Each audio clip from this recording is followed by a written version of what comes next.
He who finds a faithful friend finds a treasure. Magandang buhay mga katiyats. Welcome back sa ating channel para sa Treasure Marker Analysis. Meron tayong natanggap magagandang markers na narito bago natin to tatalakayin. Shout out muna tayo. Alright, shout out tayo kina Vic Michael Pagute, shout out kay Hyacinto Fimia, Cirilo Jaom, Raul Trangia, Rubilin Lupez, shout out din kina Danny Flores, kay Intensity, kay Arnel Lapor, kay Glenn Mario, June Tox, JC Furte, shout out kay Freddy Soriano, Zaldi, kay Rogelio Cortez, Shrine Alejandria, shout out kay Team to Refill, user KS9, user CE5, kay Brinda Giango, Archie Batag, Ray Panes, Angelito Capistrano, Raul Riquilio Lastly, shout out kina user EU2, kay Dennis Mordino, Edgar Lagarto, Sherry Lou Pinkian, at kay Erlo Rancy Sacro. At sa mga hindi nabanggit na mga pangalan, shout out sa lahat. Tayo na ngayon magpatuloy. Magandang buhay, shout out sa lahat ng ating mga katiyads in abroad at sa inyo na bago pa lamang sa ating channel. Ngayon meron tayong analyze ngayon na markers padala ng ating katiyads. Okay, at atin umpisahan ito dito. Ito mga katiyads,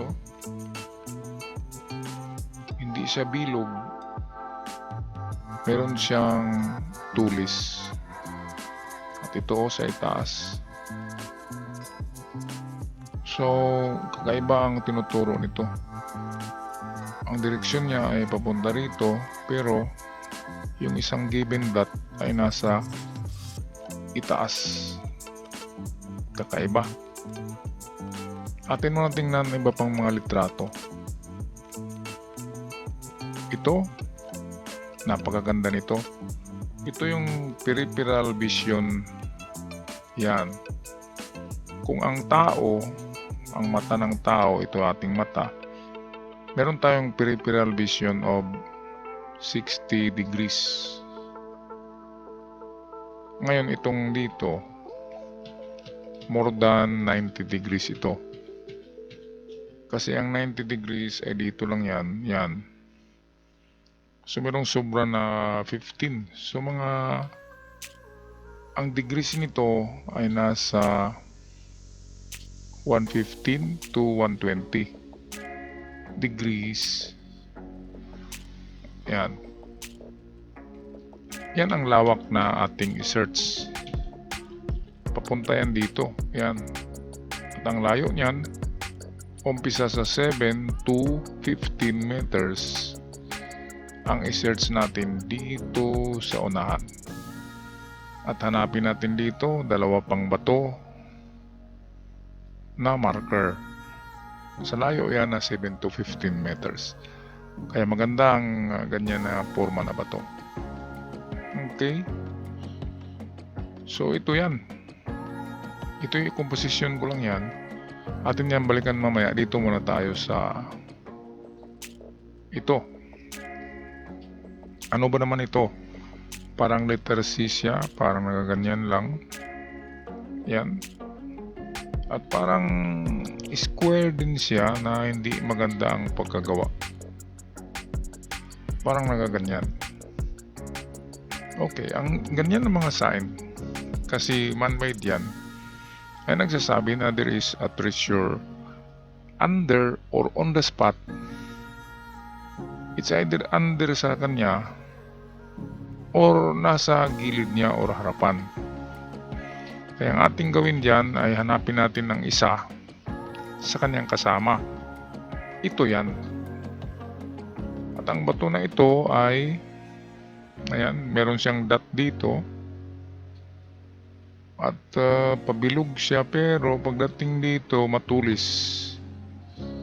Yan, kaya dito na tayo maguluhan ito. Kasi magkasalungat. Dapat kasi dito yan pupunta siya. Ngayon ang problema ay meron siyang tulis. Ito yung matulis niya. At ang pupuntahan niya ay ito. ang tinuturo. So kung ganyan yan, ibig sabihin itong dot dito, yan ay measurement lang. At misleading ang pagkalagay sa kanya. Kaya dito tayo pupunta. Ngayon, dyan tayo magkamali. Second option na lang natin yan. Ito muna unahin natin. Ito, ano bang layo nito? In inches. Sabihin natin 3 inches. So 3 meters lang. So dito tayo sa 3 meters. Yan. 3 meters ito. Ngayon kung wala dyan sa 3 meters, tapos dig tayo dyan ng 2 meters deep up to 3 meters. At kung wala, negative ito, lipat tayo dito sa 5. Saan ba natin nakuha itong 5 meters? Dito yan sa dot. Yan. So, ito ang ating number 1 na paraan sa paghanap. Ngayon, pangalawa ay direkta na tayo sa ibaba niya. Treasure under. Baka kasi bilog talaga ito na sign at ang gumawa ay nagkamali lang. Kaya yan ay treasure under. At itong dito, pwedeng lalim siya. Na given. Pwedeng 5 meters. Okay, so napakaganda ng sign na ito kasi treasure under. Ngayon, puntahan natin ang isa. Tapos na tayo dito. So dito na tayo ito. Ito yung complete na composition. Kung ganito man ang pagkalagay ng mga bato dyan, katiats, so siguradong makakuha kayo.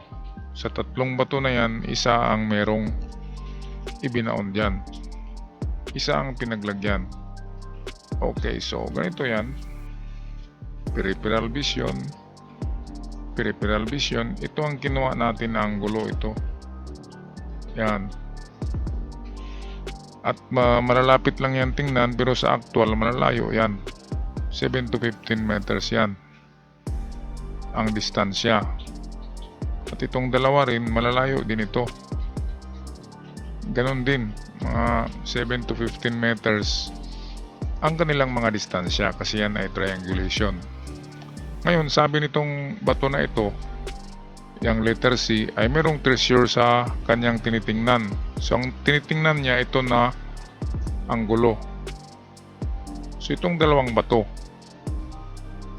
nandyan ang treasure sa isa niyan. Ngayon, kung ito'y C, ito kung nagaganyan yan, yan ang maganda. Dahil kung C yan, treasure in front sa kanya, dito yan. Ngayon, kung square yan, kung square ito, nakaganyan, yan ay treasure under sa kanya.